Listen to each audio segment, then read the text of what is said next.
Hello and welcome to Rise Above 2K. I'm Gax, as always, with the talent, the Unicorn Big. How's it going this What's evening, up? my man? It's going well. I'm getting this close to purple plate, losing. Getting this close to purple plate and losing. So I feel like the next couple days I'm gonna get there. Well, we have more notes about how this is going, but Purple Plate is quite an advancement for where we've been the last few weeks. I do want to put in a quick show note here. If next week I'm not here, that's because Milwaukee has accepted our trade requests and Giannis is going to be doing the pod going forward. So fingers crossed on that one. We'll see how it goes. But as always, our pod is sponsored by Shoddy's, the best jerseys you can get.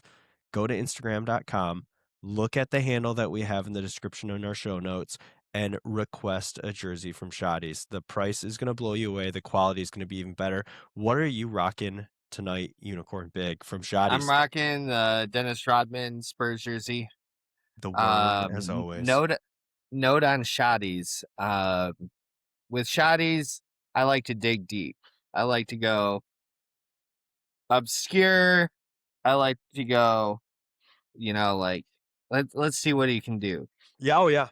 So next Friday, I'm going to the Knicks Pistons game in Detroit with my brother-in-law. Oh, thanks for letting me know you're going to be here. This is great because I'm in Livonia right now, so we're dead on. Next Friday. Oh, okay, yeah, that makes more sense. Plus, our relationship is very much, like if it's virtual, in the studio, so it exists. That's it. Yeah. Yeah. So I wanted a Rick Mahorn and a Bill Laimbeer jersey. Jeez. One for me, one for my brother-in-law. They're made. They're being shipped, and they're very nice. They have, they're sewed on. They're very authentic. And we have an authentic, since we're there to celebrate my brother-in-law and my sister-in-law's new baby that's on the way. We also have a custom, authentic Cade Cunningham baby jersey. There you go. Sewed on numbers. There nice you go. Stuff. Baby nice stuff. jersey. They'll do baby jerseys. And my wife was asking who we should get, and I said, well, we've got to get Cade because he's so young and he's going to still be on the team as this kid grows up. So there we go. Rick Mahorn, Bill Laimbeer, and Cade Cunningham. Jersey. Well, Shoddy's coming through. I'm going to go, Shoddy's loves us, and I'm going to go ahead and go deep on my own Shoddy story. I asked them to do a 21 Dylan Larkin Team USA jersey for the jerseys, the sweaters that are coming for the Milan Olympics. They haven't even announced the rosters yet. And they're like, yeah, no problem. We'll do it. We'll ship it in a couple days. Like hockey, obscure international hockey with a player who doesn't normally wear that number in a jersey that hasn't been released yet. Man, I hope he wears 21 for the Olympics. All out of the beautiful Del Rio, Texas. So. Del Rio. Shoddy's, you're crushing it. Keep up the good work. Thank you so much. Out of Del Rio, the middle of nowhere, the center of everywhere. Let's get into Rise Above 2K really quick before we get into your career and sort of where we're at, trying to break that purple plate barrier that we've broken before, so it's not like impossible. I want to know if you're into this content, if you're into grinding in Rise Above 2K and you want to be in a community where you can grow, bounce ideas off of people, build teams, queue up together, be in voice chat. Our Discord's 100% free, about 2,000 members strong, all like-minded people who are just trying to get the most out of their 2K experience this cycle. The link is in the description below. Join us. Let us know what you're working on, ask for help, and collaborate. That's really what the Discord community is all about. So join us. We'll be there. We're going to be announcing some really fun things for the Discord community and maybe another tournament coming soon. So join in so you can be up to date with what's going on. And again, as always, like and subscribe to this feed and tell your friends, share it, put it on social media. We appreciate all your help in that area. You mentioned knocking on the door of Purple Plate. What has the last week been like for you in the world of 2K? It's been pretty fun. Playing a lot with randoms. what I'm noticing is typically if you play with randoms, you got a 50-50 chance of winning. So if you have a really good game, you're increasing your odds of winning, which sounds really stupid, but I get into those random queues and Qs or Ks or QUEs or however Cues is what we RPG call them. Random queues. cues. Yes, Yep. random queues. And I look at the other center and I have 4 different takeovers. Huh? So I have one that can help me against guys that are really good at boards. I have one that can help me stick with really fast power forwards if I get one of those. I have one that if I am already way faster, if I'm going against a heavy center, I have a 3 point architect one that will just help me shoot threes. And then I have one just kind of a blend between stopping a 3 point shooter, increasing my 3 point or increasing my perimeter defense and gaining my own 3 point shot. It's called 3 and D, and those all have special takeovers to them. So that's Are kind the of where I've been at. I've been really using the mechanics of the game to my advantage as much as possible. So, Okay. okay, so you've got a couple of different loadouts that you're using depending on the game. Is this strictly based on your opposing center, or is it sort of a rhythm of how you're feeling and what's working for you? A little bit of a blend, but I would definitely say it's about the opposing center. My goal for every game is to win that matchup. For that other center to or sometimes power forward to have a low grade, to score no points and to get no rebounds. That's like the big goal, right? So if I come out as an A grade and they get a C plus or a B minus grade, like I did my damn job. Um, that's the way I see it, right? Is like all I can control is what I can control, and what I can control is beating down that other center. I would say 7 to 8 out of 10 times that's what I do. Um, but then there's those games where I just get outworked, outplayed, outmuscled, and that's just driving me to play harder and get better and grind harder. So Okay. that's where I'm at. So you had mentioned that you had a three-point shooting build that really is helping, and you're leaning into the mechanics of some of the things that you feel are a little more controllable. How has your three-point shot been? Like, what's your percentages looked like, and how have you felt about it outside of the statistics? I feel pretty good about it. Sometimes I still get late timing. But I just hit veteran one, which I think I should probably be a veteran two by now, but I'm only at veteran one. And when you hit veteran one, you get a heat check, which means if you make three pointers in a row, or if you make 3 shots in a row, that next that fourth shot's gonna have a huge green window. See, back in my day, it was NBA Jam, and you only had to do two in a row to be heating up, and then three to be on fire. So I guess it's just Yeah. different now, but that's Or okay. or in your day, which you have the game now, which you That's should all. be playing, That's but also test, true. but you are just being a douchebag about it. Power Anyway, power forward with 30 minutes logged. We're well on our way. Most of that's just watching the yeah. video at the beginning. Uh, one more thing that I wanted to ask about the mechanics.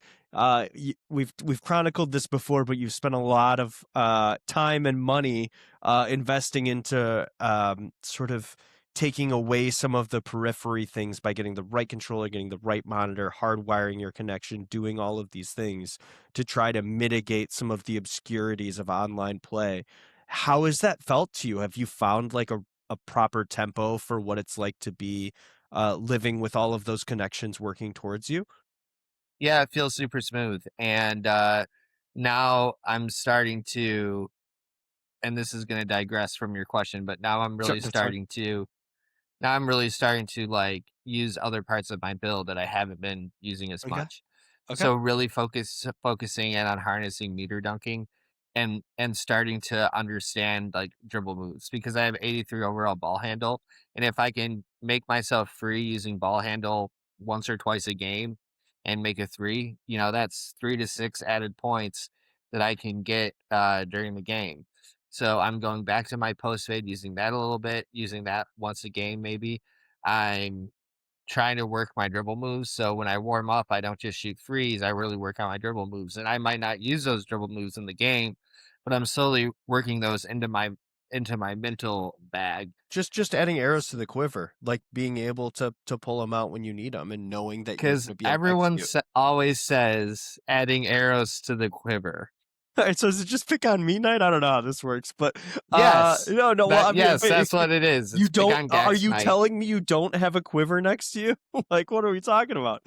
Okay. Yes, So all right, well that's fantastic. I'm hoping next week when we talk, we're talking about the triumph of purple play and a true breakthrough in terms of progression. And I know it's not close. We talked about this last week, but Vet 2 is also going to be a pretty serious break point for you in terms of being able to push on your build a little bit and take things to the next level. So we're excited to track that progress as well.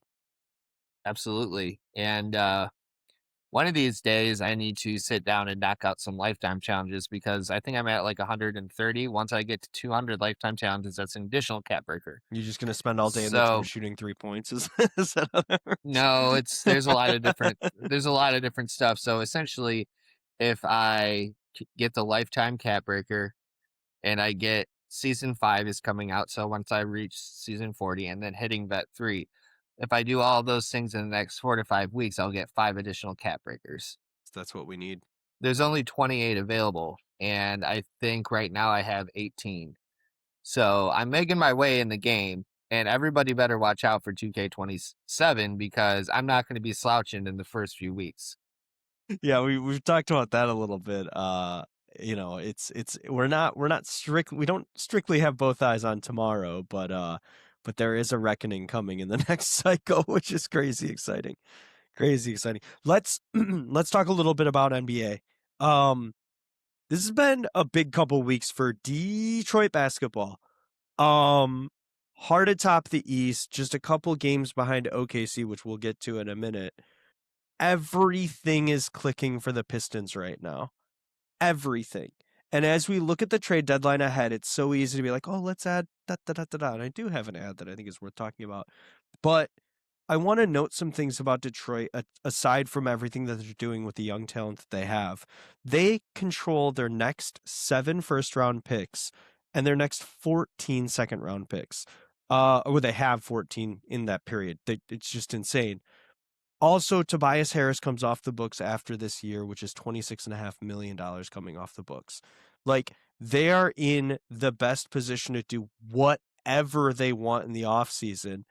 And that could be coming off of an NBA championship. How how hyped are you for Detroit right now?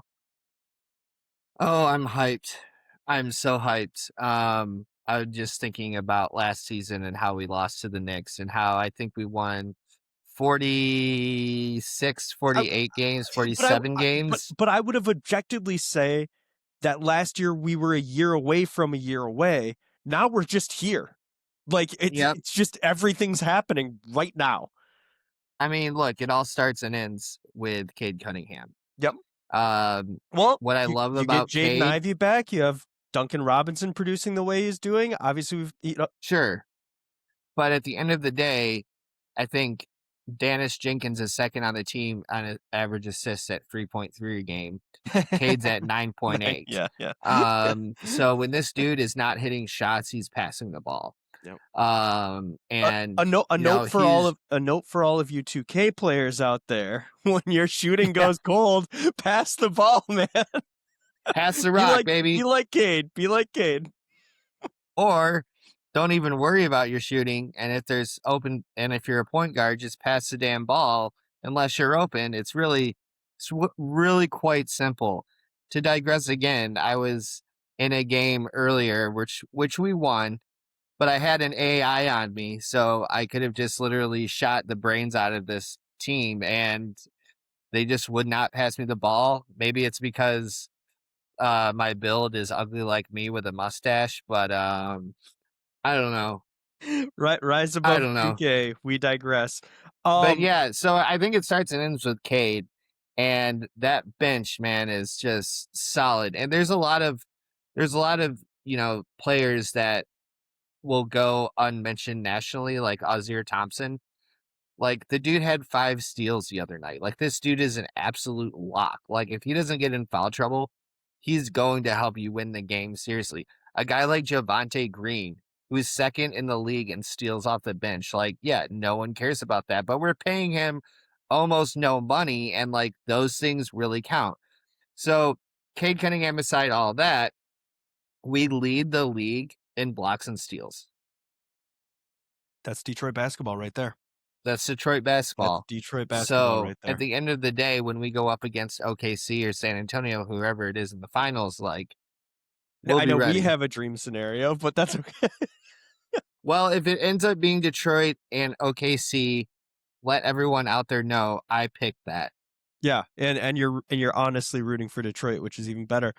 Speaking of the Spurs, um, strong in second place in the West, continuing to produce from top to bottom. Limited minutes from Giannis, not an issue for or from Giannis. Jeez, oh Pete's. Limited minutes Victor from Wembanyama. minutes from Wemby, not an issue. The team is humming the same way Detroit is from top to bottom. Everyone is producing across the board. It's been phenomenal. Yeah, San Antonio, they need to I think the Pistons have this figured out. They need to learn how to mop up bad teams. Yeah, And yeah. and they get into these things with these bad teams where like sometimes they escape, sometimes they don't. I Is it a reflection of Detroit last year? maybe, maybe, but I was at the Spurs game on Sunday. I drove through ice to get to this damn game Oh my and they were god, it's playing like the you've never driven through Pelicans. ice. And anyone who pays attention to the NBA knows that the Pelicans are trash. And Zion Williamson was in the game, but that's no excuse. Wimby uh, started the game 0 for 7 from three. We were down 20 points and came back and we're up by 5. And then we missed, Victor missed 2 free throws. Keldon Johnson missed 2 free throws. We literally just let our foot off the gas and somehow the Pelicans beat us. Yeah. And it just doesn't make sense, It's right? not Like it's not we it's should just win not that game. it's not a team you can lose to. It's Go into completely that game, inexcusable. know you're gonna win, and go win the damn Yeah, game. how many times have they beaten OKC this year? Like, and then you're 3. gonna go and lose to the Pelicans. Like, how does that work? Right. So like that doesn't make much sense to me. And that's what I'm worried about is they take their eye off the ball and the next thing you know they're shooting 26% from 3 and sometimes that's just not going to get it done. So right now I'm feeling a lot better about the Pistons and the Spurs and that's easy to say. Um Season. but I want to see, the next time the Pistons or the Spurs play New Orleans Pelicans or a team like that Yeah, yeah. to just stomp the shit Just out of crush them. them. Just crush Just them. crush them. Yeah. Like, you have the size. Victor was going up against Zion for most of the game. That's an Zion's just rolling 11-inch around out difference. there. That's an 11-inch difference. Are Like, you are you talking waist or are you talking height? don't get inappropriate on me. Um, but feed the rock to the big man, and, like, if he's not hitting from 3, feed him inside. Like, Inside. it's pretty He easy, can go and, like this and you just dunk with the yeah, so forearm. that's where I'm at with the Spurs. I think tip off with the Rockets is in about 5 minutes. So We're gonna looking try to forward to hit that that. game. I want some trade thoughts from you real quick. Because like some of the big trade targets, obviously Giannis, Sabonis. There's some serious. LeBron could be on the move. Who knows? Like there's a lot of interesting Michael things Porter going Jr. on. Yeah, Bronny is who it is. Yeah, he's going to be off to a G League team somewhere or to Greece. Um, uh, it, for our team specifically, the Spurs, Detroit, and the Heat. I know you're really dialed in on that beat. Is there anything specific you're looking for? Because like the way that I look at the Spurs and Detroit, like there's not really a need to do anything. Like just let this thing cook. Do you feel the same way, or do you think that there's a No. deficiency on either that needs to be run? So the Detroit's in desperate need of 3-point shooting. Okay. You're also in desperate need of a guy who can come in when Cade's not on and distribute the ball. They need, I think, do they need Michael Porter Jr. to That's go all the see, way? that's literally the first name on my list is Michael Porter Do Jr. do they need Michael Porter Jr. necessarily to go all the way? No. But when you have what they have to deal, and they have like $15 million in the trade market that they need to spend or they lose it, like I think you ship Tobias Harris and one of your guards and you bring in Michael Porter Jr. and you might That's lose a little bit of post play, but like at the end of the day, I think Michael Porter Jr. makes this team from tops in the East to like we're gonna go beat the shit out of OKC. and Um, that's what's required. If you're gonna win the title, and that's what's required. on the Spurs side, like they need another like superstar on their team. I think either go big or like don't really piecemeal it. Like I saw today that they were looking at Giannis, and I was just No, thinking like, you think no? no, Well, what's your take, X? no. It's to get Giannis, it's going to bankrupt the team ostensibly. I the only people who I think should go for it are teams that are in that 6, 7, 8 situation where like if we go for it and we're fairly confident we can back channel a long-term deal out of this, like let's reinvent ourselves into that team. But he's not a complementary piece. He is the piece. Right? So for a team like the Spurs, if you're going to go for it, then you're going to strip out a lot of the assets that make your team work, and now you're building around a player who's never been there before. He's a franchise maker for someone who's a little further down in the standings, So but you're talking about the Miami Heat. I'm absolutely talking about the Miami Heat. I also think they should get Ja Morant in the same, like do a double move situation and just build a big three with them and Bam Adebayo. That's really where my vision We're is. calling him Bam again. Idris. Yeah, we're calling him Bam again. He's one of the best. He's amazing at what he does. So we're all is forgiven. So yeah, no, I want them to get John. I want them to get Giannis. I honestly think the Spurs in Detroit. I like Michael Porter Jr. to Detroit. I think the Spurs stay pat, and every day that Wemby gets more healthy, the team gets stronger, and they can end up taking the West right. I think we can be confident in saying that if they have to play OKC in 7, they can win 4. I think we can be I confident in saying that. They can. Um, They can't stop but the man, Pelicans, but they can beat OKC. yes, and the idea again, I'm just gonna go back to this because it's very sexy to talk about. Yeah, well, hey, we gotta juice the algorithm here. So The yeah, seriously, juice that shit. Where's Mark McGuire? Go grab some juice. Jose Canseco, where are you? But literally, Michael Porter Jr. to the Pistons, I think makes the Pistons the best team in the league. great. Couldn't agree more. And on that note, our half-baked NBA analysis can be put away or back in the oven or wherever it needs to go. I implore you to go to Instagram to look up Shotties. Their tag is in the show notes below, and request the craziest jersey you can think of. Ask for like a vintage Dale Earnhardt Wrangler yellow number 3. Like push them to the limits. They're going to come up with the best thing you've ever seen, and it's not going to break the bank. Shotties is the greatest. Go to our Discord, join, contribute, be a part of this community. We welcome you, and we're so happy that you follow us. Any last notes, Unicorn Big, before we sign off? No, I'm just so excited for the next episode. I'm excited to see the Pistons in Detroit, and maybe the next time I see the Pistons against the Knicks, Michael Porter Jr. will be in a jersey, and I'll have to get that one. We can all, yeah, you gotta get the Michael Porter Jr. Yes, and they can do it in baby size if needed. They can do everything. So They can do everything. thank everyone. I'm so thankful for everyone who listened, who subscribes, who's a part of this. We'll be back next week. We're gonna have good news. We're gonna have a lot more to talk about. Thank you, Unicorn Big. We'll talk to you next week. See you, Gax. Cheers.